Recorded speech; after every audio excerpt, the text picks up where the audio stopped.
Hey guys, it's MugenLord here, and I'm back again with another discussion video. And today I want to talk about consoles, and this one particular console that I want to talk about is the Xbox One. Now, last generation, the Xbox 360, in my opinion, pretty much had dominated the living room in terms of multi-plats, online service with the Xbox Live compared to the PS3. Now, the thing was, the generation before the Xbox 360, I pretty much love everything about Sony with the PS2, and even before that with the PlayStation 1. Now, when the 360 and the PS3 was on the rise, the PS3 was kind of like a letdown at the beginning for me. I didn't really enjoy any of the games that were released. I didn't like the PlayStation Network at all, and PS3 had started on a bumpy road, and then the Xbox 360 had pretty much took over my life. I have owned most of my multi-plats, and most of my games were on the Xbox 360. Especially my brother had owned, both my brothers owned the Xbox 360, my father, my friends, even my YouTube subscribers. So when it came to playing online multiplayer games, Xbox 360 was the go-to console for me.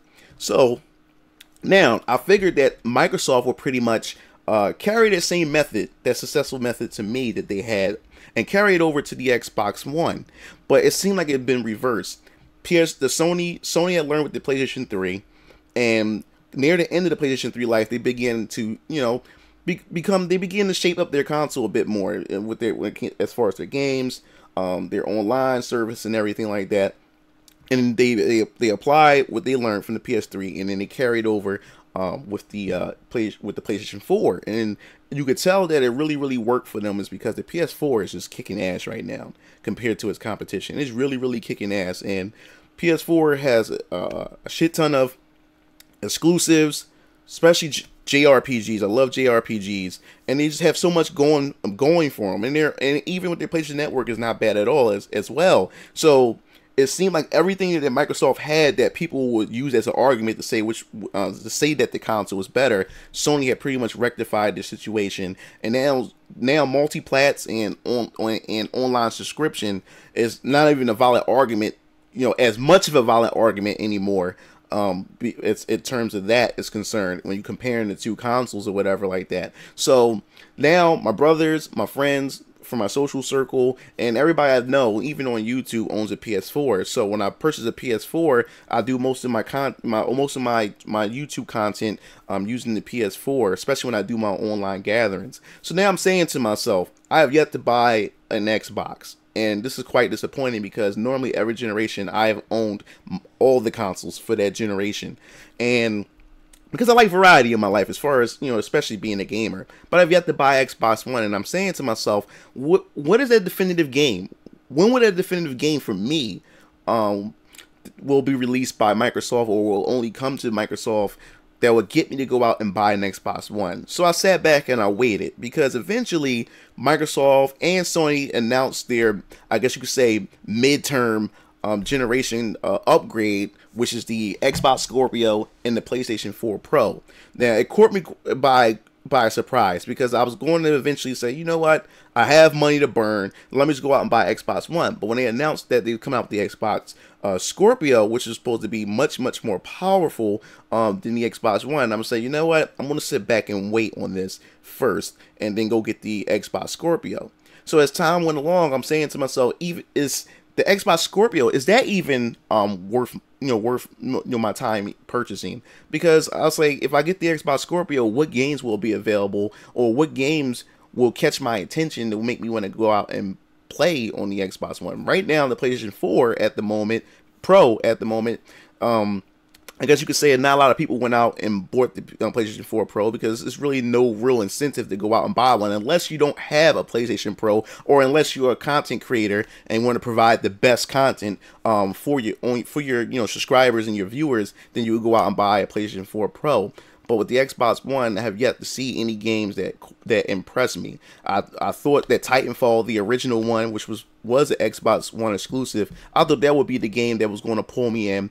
But after, hearing from my friends from my social circle and looking at the reviews, and then my brother had bought the original one, and they were quite disappointed. Wasn't really that impressed with Titanfall. And then after I've seen it and played some of it myself, I was like, nah, it's really no sense for me to go out and get an Xbox One. I thought Killer Instincts would be the game that would get me to buy an Xbox One, but it haven't been yet a fighting game that I know of so far that would make me want to go out and just buy a console just for that fighting game. So now I'm just sitting back with it, and I just want to know what you guys, what would you guys should suggest as far as me going out purchasing the Xbox One. Is it worth it? Or should I wait for the Scorpio? Or should I not buy a Scorpio at all? Because the PS4 just have all of the games that I want and all the games that I need. I have a Nintendo Switch. I still have my Nintendo Wii U, which offers something different than what the Xbox is offering. Because whatever I can get for the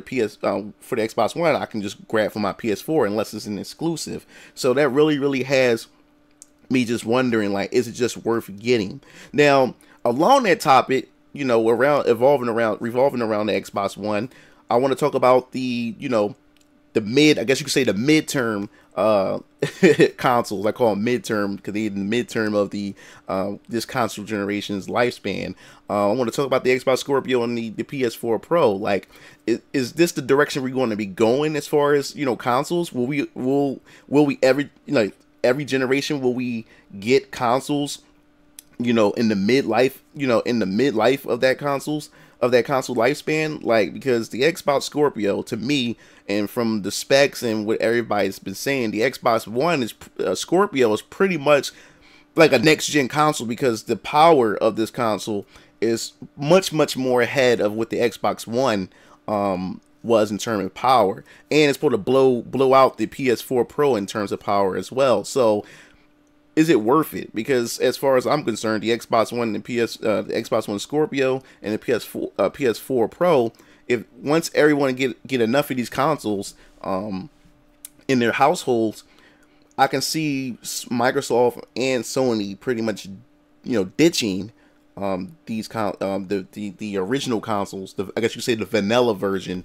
consoles like the Xbox One and the PS4, and just start only developing games for the PS4 Pro and the Xbox Scorpio, because I just can't see them just sticking around still trying to make the games work for both consoles. Then how would you ever be able to pull the I guess you could say the true potential of these games for the Scorpio or the PlayStation 4 Pro if everyone is still playing games on the original iterations of the console? Because the original versions, all it's going to do is hold back the true potential of what the Xbox One and the Xbox One Scorpio and the PlayStation 4 Pro. So it seemed like it wouldn't make any sense to purchase any of these two midterm consoles if they still want to constantly keep producing games for the older one, because you will never see developers pull that much from it, pull that much from those consoles without alienating the other user base from the original one. So it's kind of weird. So I just want to hear your opinions. What do you think about in terms of midterm consoles, the PS4 Pro and the Xbox One Scorpio? Do you think they're worth the purchase? If you haven't purchased the Xbox One Scorpio, would you get one? If you haven't purchased the PS4, would you get the PS4 Pro? Do you think that this is the future? Are we going to be going in this direction as far as getting upgrades of consoles in the next console generations to come? And do you think I should wait and get a Scorpio, or just sit back and just don't get an Xbox at all?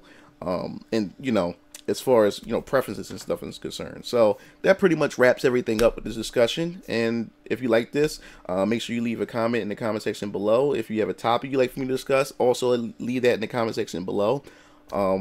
Make sure you hit that like button and subscribe. This is MugenLord, and I'm signing off.